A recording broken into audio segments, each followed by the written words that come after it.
ఓం నమ శివాయ. భంభైరవాయ నమ. పరాభవనామ సంవత్సరం వచ్చేస్తుంది.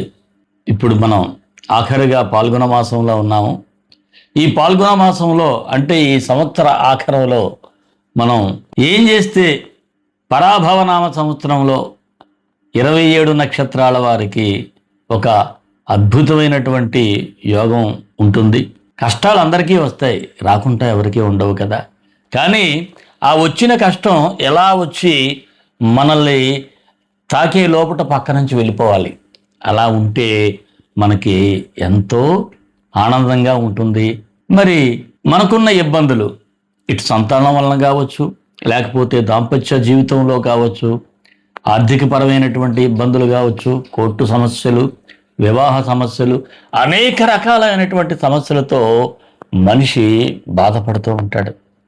ఈ పరాభవనామ సంవత్సరంలో ఎవరికి ఎటువంటి పరాభవము లేకుండా అద్భుతంగా 27 నక్షత్రాల వారికి ఉండాలి అంటే ముందుగా సంకటహర గణపతిని ప్రార్థించాలి. మన క్షేత్రంలో ఆ సంకటహర గణనాథుడు ఉన్నాడు.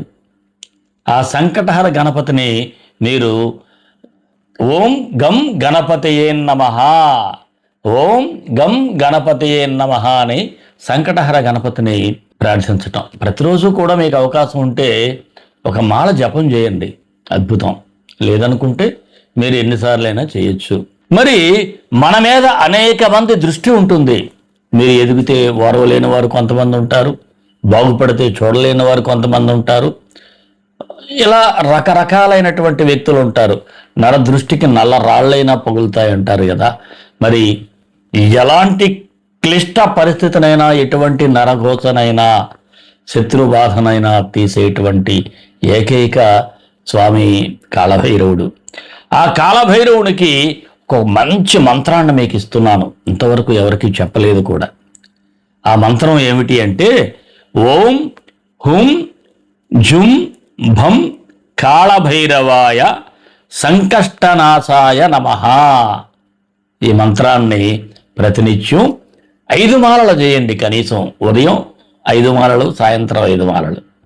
ఇలా గణపతికి కాళభైరవుడికి చేసినట్లయితే మీకు పరాభవనామ సంవత్సరంలో పరాభవం కాదు, అద్భుతమైనటువంటి రాజయోగాలన్నీ మీకు దక్కుతాయి.